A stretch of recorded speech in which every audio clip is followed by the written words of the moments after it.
જૂના તવરા ગામે બીએપીએસ સ્વામિનારાયણ સંસ્થા દ્વારા સભા સત્સંગ કાર્યક્રમ યોજાયો.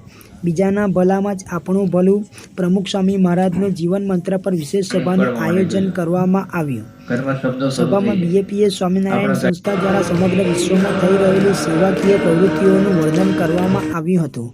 બ્રહ્મ સ્વરૂપ પ્રમુખ સ્વામી મહારાજ અને વર્તમાન મહંત સ્વામી મહારાજની પ્રેરણા દ્વારા સમગ્ર વિશ્વમાં બીએપીએસ સ્વામિનારાયણ મંદિર દ્વારા થઈ રહેલી સેવાકીય પ્રવૃત્તિઓની વિડીયોગ્રાફી દ્વારા સેવા કાર્યની ઝાંખી કરાવી હતી. ત્યારે જાડેશ્વર બીએપીએસ સ્વામિનારાયણ મંદિરના કોઠારી સ્વામીએ રાવણ અને સબરીબાઈના દ્રષ્ટાંતો આપી બીજાના ભલામાં આપણું ભલું કેવી રીતે થાય તે બાબતે માહિતી આપી હતી. આ સાથે જ અનેક દ્રષ્ટાંતો આપી આપણે બીજાને મદદરૂપ થઈએ, આપણે બીજાનું ભલું કરીએ તો આપણું ભલું ચોક્કસ થાય જ છે જેવા અનેક દ્રષ્ટાંતો આપી સભામાં આવેલા લોકોને પ્રેરણા આપી હતી. બીજાના સુખમાં આપણે હંમેશા સુખી રહેવું જોઈએ, તો જ આપણે સુખી થઈશું એવું જાડેશ્વર બીએપીએસ સ્વામિનારાયણ મંદિરના કોઠારી સ્વામીએ કહ્યું હતું. બ્રહ્મ સ્વરૂપ પ્રમુખ સ્વામી મહારાજ આધ્યાત્મિક અનુગામી કે બીએપીએસ કે વર્તમાન મહંત સ્વામી મહારાજની પ્રેરણાથી બીએપીએસ સ્વામિનારાયણ સંસ્થા આજે વિશ્વમાં સામાજિક કે આધ્યાત્મિક સેવા કાર્યોમાં દિવસ રાત કાર્યરત છે. આ સભામાં ખૂબ જ મોટી સંખ્યામાં તવરા ગામના ગ્રામજનો અને બીએપીએસ સંસ્થાના અનુયાયીઓ જોડાયા હતા. તેનું નામ રાવણ પડ્યું સાંભળ્યું તમે કોઈ આમંત્રણ આપવા કે રાવણભાઈ અમારી સભામાં આવજો. તવરાથી જે ભરૂચ રેલવે સ્ટેશન છે ત્યાં મોહમ્મદપુરા સુધી જાઓ ત્યાં રાવણના નામનું બોર્ડ છે. રાવણ શોપિંગ સેન્ટર, આ બધા જાત જાતના એ બિલ્ડિંગો તવરા રોડ ઉપર બને છે ને, 7X એમ્પાયર ને બધું સરનામ ને જાત જાતની બિલ્ડિંગ વગેરે રાવણનું નામનું આવે છે ક્યાંય building. Ravan multi story building ક્યાં આવે છે? રાવણ કરિયાણા સ્ટોર ક્યાંય જોયું? રાવણ મોબાઈલ શોપ તો ઘણી બધી રાવણનું નામ આપવું જોઈએ કે નહીં? દુનિયાના કોઈ પણ દેશના કોઈ પણ શહેરના કોઈ પણ ગલી કે ખૂણામાં જઈ આવ્યું રાવણનું ક્યાંય નામ જોવા નહીં મળે.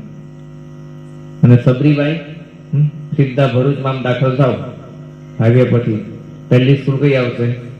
સબરીબાઈ સ્કૂલ. એ ખાલી ભરૂચમાં નહીં, જેટલા શહેરો છે ને એ દરેકમાં સબરીના નામની સ્કૂલો છે. સબરીબાઈ તો અભણ હતા પણ એના નામની સ્કૂલોમાં ભણી લોકો વિદ્વાન થાય. શું હતું? સબરીબાઈ થોડું ઘણું પણ બીજા માટે જીવ્યા, એ રામ માટે જીવ્યા, તો આજે લોકોના હૃદયમાં સ્થાન પ્રાપ્ત કર્યું. એટલે પ્રમુખ સ્વામી મહારાજનું આ સૂત્ર, બીજાના ભલામાં આપણું ભલું, બીજાના સુખમાં આપણું સુખ, એ રામાયણની ઘટનાના બે પાત્રો આપણને ઘણું બધું શીખવાડી જાય છે. આજે આપણી ભાવના કેવી છે? બી સંપત્તિ હતી. રાવણ પાસે જે સમગ્ર લંકાનું રાજ હતું અને સાથે ખાલી લંકા સુધી રાજ નહીં, દેવો ઉપર આધિપત્ય હતું. પવન દેવતાઓ, ઇન્દ્ર દેવતા, આ બધા દેવતાઓ રાવણના કંટ્રોલમાં રહેતા. સૂર્ય દેવતા, ક્યારેય પણ રાવણના શાસન દરમિયાન સૂર્યએ લંકા ઉપર વધારે ગરમી આપી નથી, કારણ કે રાવણ એટલો બધો ક્રોધિત હતો એ આંખો બોળી કરે ને સૂર્યને વાળી નાખે. સૂર્ય આખી દુનિયાને વાળે છે જ નહીં, પણ રાવણ પાસે એનું ચાલે નહીં. આવું રામાયણની અંદર રાવણ માટે લખાયું છે. તો રાવણની આવી સત્તા, એનું આવું સામર્થ્ય, એની આવી સંપત્તિ, એની સામે સબરીબાઈ પાસે શું હતું? કશું જ નહીં. સબરીબાઈ એક અભણ બાઈ હતા. રાવણ પાસે મોટા સોનાના મહેલ, પણ સબરીબાઈ પાસે કાંઈ જ નહીં. રહેવા માટે નાનું ઘાસનું ઝૂંપડું પણ નહોતું.